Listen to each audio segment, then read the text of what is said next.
Baik, saudara yang dikasih Tuhan, mari kita lihat firman Tuhan. Hari ini saya ingin berbicara dari kitab Kejadian.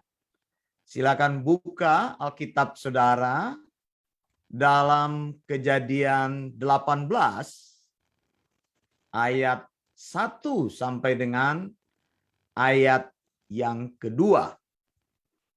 Sekali lagi, Kejadian 18 ayat 1 sampai dengan ayat yang kedua di dalam Perjanjian Lama. Kalau saudara sudah menemukannya, saya akan membacakan ayat-ayat ini untuk kita semua.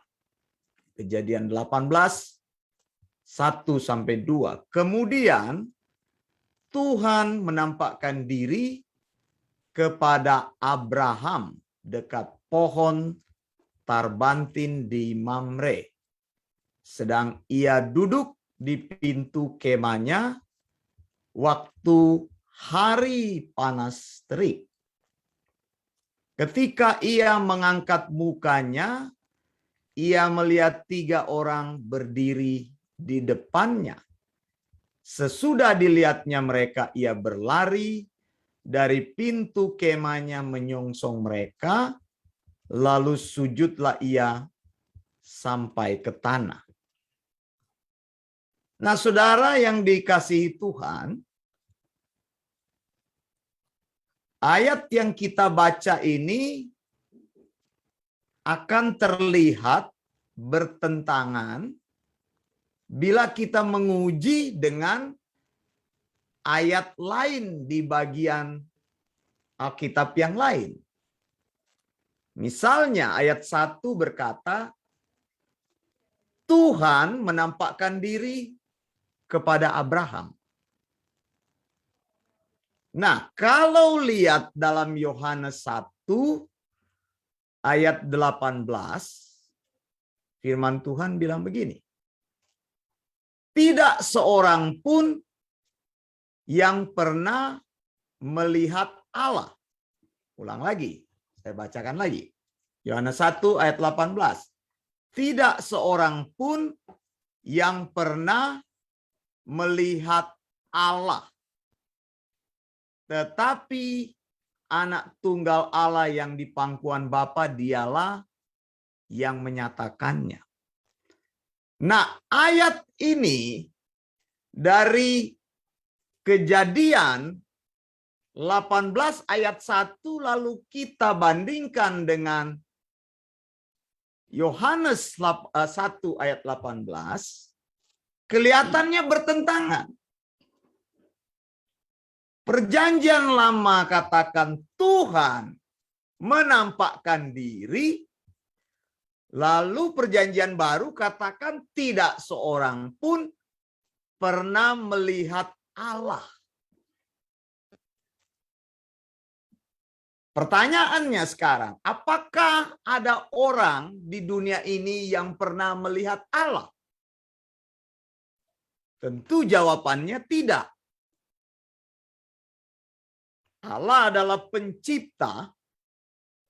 Allah adalah yang maha agung, yang besar. Sesuatu yang sulit kita dekati. Bagaimana mungkin orang bertemu dengan Allah?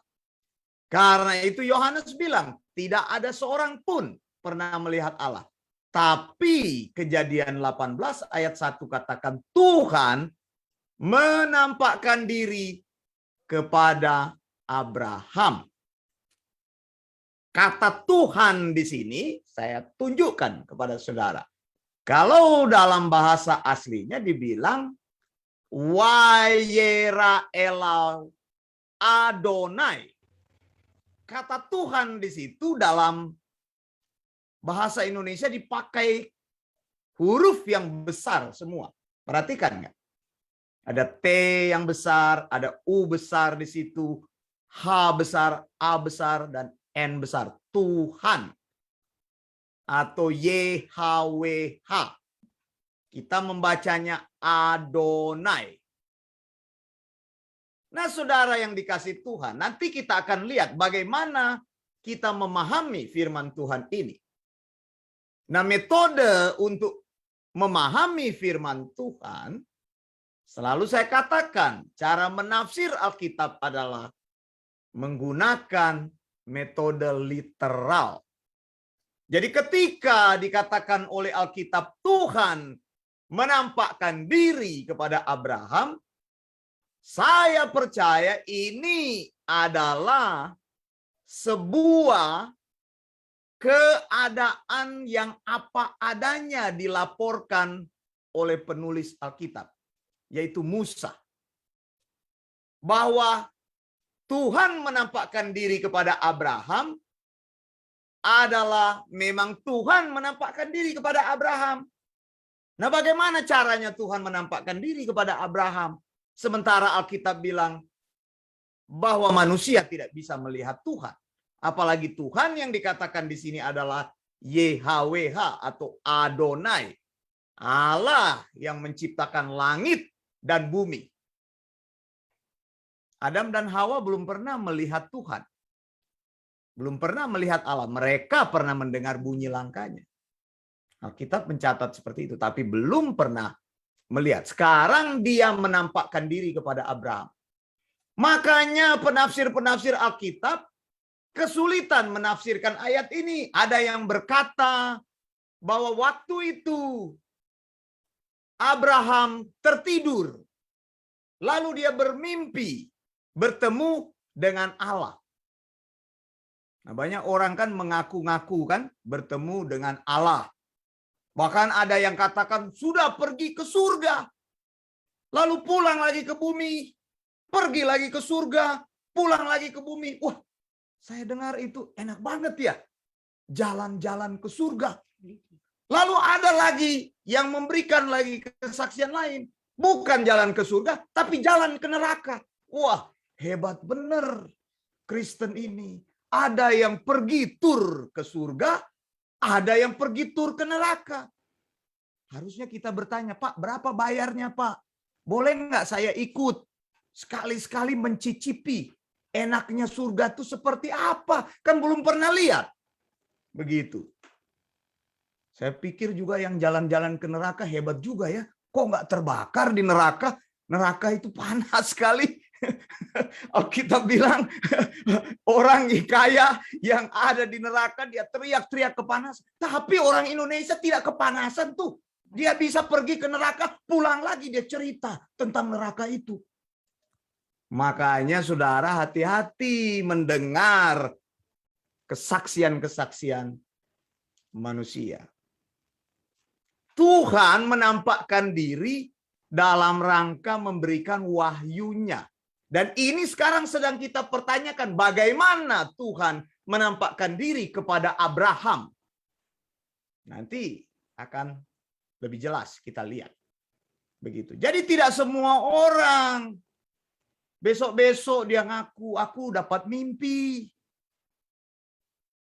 Saya bilang lebih enak mimpi dapat lotre. Begitu. Bangun-bangun, semangat. Tadi malam saya dapat lotre. 100 juta, tapi ya sudah lewat. Begitu. Jadi pas mimpi itu enak begitu ya, bangun ya. Kembali lagi kepada dunia yang nyata. Begitu ya, Saudara ya. Tapi di sini ini literal Abraham tidak bermimpi.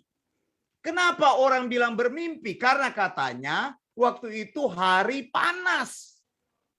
Itu katanya jam tidurnya Abraham. Jadi waktu Abraham tidur, dia mimpi bertemu dengan Tuhan. Nah, saya tidak setuju penafsiran tersebut. Ayat 2 menjawab pertanyaan kita. Coba lihat. Ketika ia mengangkat mukanya, ia melihat 3 orang berdiri di depannya. Jadi memang manusia tidak bisa melihat Tuhan, tapi Tuhan bisa menciptakan kondisi supaya manusia bisa melihat Dia. Tuhan menampakkan diri ke Abraham dalam rupa manusia yang disebut dengan teofani. Begitu. Jadi teofani itu adalah Allah berubah menjadi manusia dan manusia bisa melihat Dia dalam konteks pewahyuan. Lihat di sini. Yang datang kepada Abraham berapa orang? 3 orang. Nah, saudara, dari sini engkau akan gampang memahami Allah Tritunggal. Begitu. Lihat. Jadi ketika Alkitab katakan Tuhan menampakkan diri, maka yang datang dalam bentuk manusia 3 orang. Begitu jelas ya. Jadi ini literal. Abraham bertemu dengan manusia, tapi Abraham tahu bahwa manusia itu adalah Allah. Coba lihat di situ dikatakan Abraham sujud sampai ke tanah. Ini membuktikan bahwa yang dilihatnya itu bukan manusia biasa, tetapi Allah. Nah, kata yang dipakai di sini kan tadi menarik. Saya bacakan kepada saudara. Yang pertama yaitu wayera. Wayera itu dari bahasa apa kata kerjanya itu ra'a. Ra'a itu artinya melihat. Melihat artinya mengenal. Melihat itu artinya melihat dengan mata telanjang, melihat dengan mata jasmani. Nah, saudara yang dikasih Tuhan, jadi yang nampak kepada Abraham itu adalah Adonai, tetapi Adonai yang dia lihat di sini dalam wujud 3 orang. Dari sini kita bisa lebih jelas memahami tentang Tritunggal. Kenapa Allah harus muncul dalam 3 orang? Kenapa? Ada yang katakan, oh ini malaikat. Saya buktikan saudara, yang muncul itu bukan Allah dan malaikat. Tapi yang muncul itu adalah pribadi Allah. Karena nanti di dalam Kejadian 19 ayat 1, coba lihat. Alkitab menjelaskan. Lihat di Kejadian 19 ayat 1. 1 orang itu tinggal di rumah Abraham, tetapi yang 2 pergi ke Sodom. Kejadian 19 ayat 1. Kedua malaikat itu tiba di Sodom pada waktu petang. Lot sedang duduk di pintu gerbang Sodom, dan ketika melihat mereka, bangunlah ia menyongsong mereka lalu sujud mukanya sampai ke tanah. Nah, sama persis tadi. Waktu Abraham melihat 3 orang ini dia sujud ke tanah, Alkitab menjelaskan bahwa yang dilihat oleh Abraham adalah Tuhan sendiri. Lalu di Kejadian 19 ayat 1, malaikat yang 2 orang itu, nah ini ada perubahan bahasa ya. Tadi dibilang 3 orang, kok di Kejadian 19 tiba-tiba disebut kedua malaikat. Jangan bingung membaca Alkitab. Bagaimana caranya kita memahami ini? Kok Musa ini bahasanya kacau sekali. Awalnya dia bilang Tuhan, lalu yang kedua dia bilang manusia, yang ketiga dia bilang malaikat. Mana yang betul ini? Ada Tuhan pertama, ada Adonai pertama, lalu ada manusia yang kedua, lalu yang ketiga dibilang malaikat. Jangan sampai bingung. Kita harus mengerti cara Musa menjelaskan tentang topik ini. Mundur di dalam Kejadian 16. Coba lihat. Kejadian 16 ayat 7. Saya tunjukkan. Ada kata di situ malaikat Tuhan. Lihat ya. Kejadian 16 ayat 7. Lalu malaikat Tuhan menjumpainya. Menjumpai Hagar maksudnya di sini. Karena peristiwa ini bicara tentang Hagar. Waktu dia melarikan diri dari tuannya. Dari Sarah ya. Malaikat Tuhan menjumpainya dekat suatu mata air di padang gurun, yakni dekat mata air di jalan ke Syur. Jadi Musa menjelaskan bahwa malaikat, bahasa malaikat yang dipakai itu menunjuk pada Allah sendiri. Bisa jelas sampai di sini?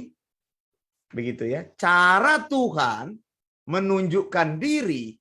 Jadi satu pribadi itu tinggal dengan Abraham untuk memberitahukan tentang kelahiran Ishak, bahwa Sarah akan hamil dan melahirkan anak, yaitu Ishak.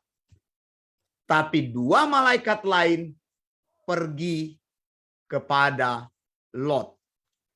Kenapa kita tahu bahwa malaikat itu bicara tentang Tuhan? Tadi saya sudah tunjukkan bahwa Kejadian 16 ayat 7 menunjukkan malaikat itu disebut sebagai malaikat Tuhan. Nah, kemudian kalau kita mau lihat lagi, kita bisa lihat di dalam bagian selanjutnya. Misalnya di dalam peristiwa di mana Lot mengerti bahwa malaikat itu bukanlah malaikat biasa, tapi itu adalah Tuhan sendiri. Coba lihat dalam Kejadian 19, tadi kan dikatakan malaikat itu tiba di Sodom, betul ya? Dikatakan ya, kedua malaikat. Pada waktu petang, lalu bertemu Lot, lalu Lot sujud dengan mukanya sampai ke tanah. Kemudian di dalam ayat ke-12, dikatakan kami akan membinasakan atau menghancurkan tempat ini. Coba ya saya lihat dalam bahasa Indonesia. Dikatakan Kejadian 19 ayat 12. Coba periksa. Jadi kita belajar sedikit bagaimana Tuhan menampakkan diri sebagai Tritunggal Allah. Dikatakan Kejadian 19 ayat 12. Bentar, saya buka di sini. Kejadian 19 ayat 12. Lihat ya, saya tunjukkan ayatnya ya. Saya tunjukkan ayatnya kepada kita di sini. Dikatakan lalu, lihat penggunaan bahasanya. Hati-hati saudara. Ayat 1 berkata malaikat, lalu ayat 12 bicara orang. Nah, coba lihat. Ulang ya. Kejadian 19 ayat 1. Kedua malaikat itu, lihat. Kedua malaikat, malak ini ya. Kalau dalam bahasa aslinya memang malak gitu. Tiba di Sodom pada waktu petang, Lot sedang duduk di pintu gerbang Sodom. Dan ketika melihat mereka, bangunlah ia menyongsong mereka, lalu sujud dengan mukanya sampai ke tanah. Lalu ayat 12. Kedua orang. Nah loh.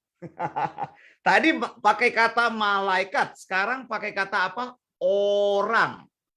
Kedua orang itu berkata kepada Lot, siapakah kaummu yang ada di sini? Menantu atau anakmu laki-laki atau siapa saja kaummu di kota ini? Bawalah mereka keluar dari tempat ini. Ayat 13, sebab kami akan memusnahkan tempat ini karena banyak keluh kesah orang tentang kota ini di hadapan Tuhan. Kata Tuhan di situ hurufnya apa? Besar. Menunjuk kepada siapa? Adonai. Begitu. Sebab itulah Adonai mengutus kami untuk memusnahkannya. Jadi sudah ngerti ya, bahwa Allah Tritunggal itu jelas muncul di dalam perjanjian lama. Saudara ya, Tritunggal itu. Kenapa? Karena banyak orang berpikir bahwa Tritunggal itu adalah istilah yang diciptakan oleh orang Katolik. Memang tidak ada kata Tritunggal, tapi kenyataan tentang Allah dalam 3 pribadi itu adalah kenyataan yang jelas di dalam Alkitab. Begitu. Jadi ini saya mau tunjukkan kepada kita bahwa satu pribadi bersama dengan Abraham pada waktu itu dan 2 orang atau malaikat itu atau malaikat Tuhan itu atau pribadi Tuhan sendiri itu pergi ke Sodom. Ayat 24 lagi saya buktikan. Kejadian 19 ayat 24. Lihat ya, Kejadian 19 ayat 24. Lihat di sini. Kemudian Tuhan menurunkan hujan belerang dan api atas Sodom dan Gomora berasal dari Tuhan dari langit. Jadi jelas di sini. Nah, jadi pertama saya mau tunjukkan kepada saudara, kalau engkau membaca Alkitab, engkau harus pahami berita Alkitab itu secara literal. Apa yang dinyatakan oleh Alkitab, kebenaran yang dinyatakan oleh Alkitab adalah sebuah fakta yang harus kita terima tanpa dikurangi atau ditambahkan.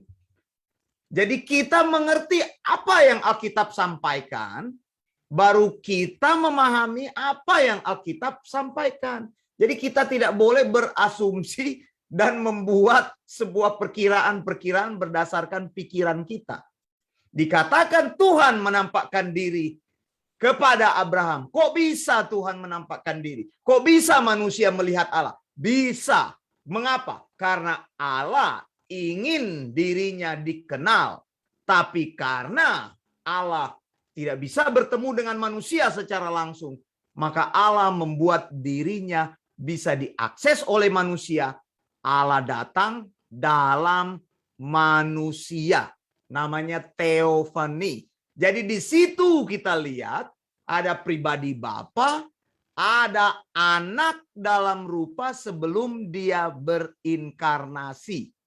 Jadi kan kalau inkarnasi saya sudah bilang, inkarnasi itu adalah Allah berubah menjadi manusia. Tapi teofani itu Allah hanya mengambil bentuk manusia. Lalu kemudian berubah lagi menjadi Allah. Yang tidak bisa dilihat oleh siapapun. Tapi kalau inkarnasi adalah Allah menjadi manusia. Dan selamanya Allah menjadi manusia. Bukan manusia menjadi Allah. Begitu ya.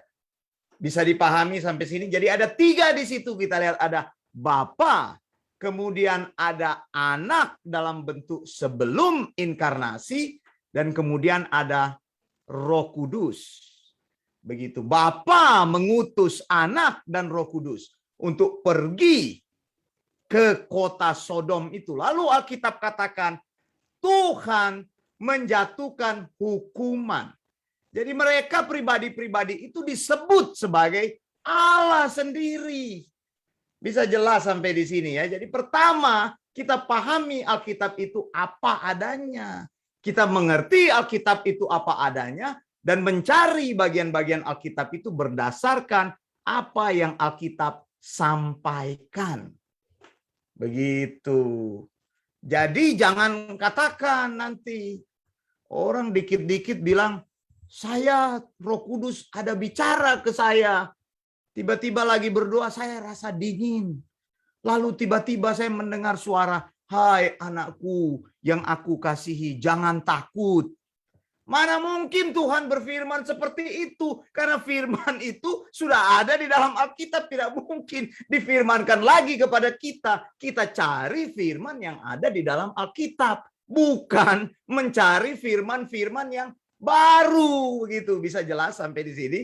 Itulah yang disebut dengan pewahyuan. Pewahyuan Allah diberikan kepada orang-orang khusus supaya Allah bisa nyatakan kehendak dan rencananya. Sesudah itu Alkitab ditutup Tuhan di kitab Wahyu. Tidak ada lagi Tuhan menampakkan diri, tidak ada lagi Tuhan berbicara, tidak ada lagi orang berkata, "Saya melihat Tuhan." Jadi saya mau simpulkan, kalau ada orang bilang pergi ke surga, maka orang itu adalah pembohong yang paling besar. Bagaimana mungkin engkau pergi ke surga, sedangkan Tuhan sudah menyatakan surga yang paling lengkap di dalam kitab Wahyu. Bagaimana orang pergi ke neraka, sedangkan di dalam Alkitab neraka itu tidak pernah disinggung-singgung, bahkan oleh Yesus sekalipun.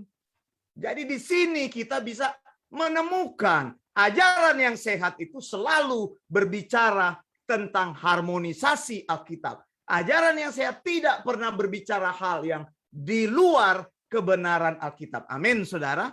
Jadi ajaran yang benar harus kita pegang baik-baik. Apa yang tidak benar harus kita tolak dan kita buang. Apa yang tidak benar kita tidak boleh berada di dalam situ. Karena itu tidak sesuai dengan apa yang dikatakan oleh Alkitab. Itu ajaran yang benar itu harmonis selalu. Dari Kejadian sampai Wahyu selalu pas, selalu tepat. Dan kita memberitakan ajaran yang benar itu. Ajaran yang benar itu mencari sesuatu yang literal. Apa yang Alkitab katakan ya apa adanya seperti itu. Jangan ditambah, jangan dikurang. Kita tidak boleh menambahkan wahyu lain. Sesudah Tuhan menutup dalam kitab Wahyu, maka tidak ada lagi orang yang berkata, "Saya bertemu dengan Tuhan. Tadi Roh Kudus bicara, dikit-dikit Roh Kudus bicara, dikit-dikit Roh Kudus bicara." Dia mau tunjukkan bahwa dia itu hebat begitu. Saudara, Roh Kudus ingatkan kepada saya untuk berhati-hati. Karena zaman sekarang ada banyak ajaran sesat. Padahal dia sendiri yang penyesat. Benar nggak? Iya kan? Ajaran sesat disinggung oleh Alkitab, nggak usah bilang Roh Kudus yang cerita. Katakan bahwa Tuhan bicara bahwa ajaran yang sesat itu sudah merajalela dan saya tahu itu dari Alkitab, bukan Roh Kudus bicara kepada saya. Kalau Roh Kudus bicara kepadamu, engkau akan membawa wahyu yang baru. Engkau akan bercerita wahyu, engkau akan jadi orang yang hebat sekali. Tuhan memilih orang-orang tertentu untuk menuliskan firman-Nya dan bertemu dengan mereka dalam cara-cara yang khusus. Begitu. Jadi Abraham bertemu dengan Tuhan, tapi dia melihat Tuhan dalam bentuk teofani. Dia melihat Adonai itu dan dia tidak mati. Karena Tuhan mengambil rupa sebagai manusia, sebagai teofani. Amin, saudara. Saya percaya kita berada atau kita ingin selalu berada di dalam ajaran yang benar. Kalau saudara berada dalam ajaran yang benar itu akan membawa hasil yang benar dalam hidupmu. Praktek berimanmu akan menjadi benar. Tapi kalau engkau percaya kepada ajaran yang salah, maka praktek berimanmu akan selamanya menjadi salah. Kalau engkau percaya pada ajaran yang sesat, maka engkau akan tersesat selamanya. Sekarang engkau memilih ajaran mana yang engkau akan ikuti. Ajaran yang benarkah, ajaran yang salahkah, atau ajaran yang sesat. Kita sendiri yang akan memilih itu di dalam hidup kita. Amin. Saya serahkan kepada hambanya.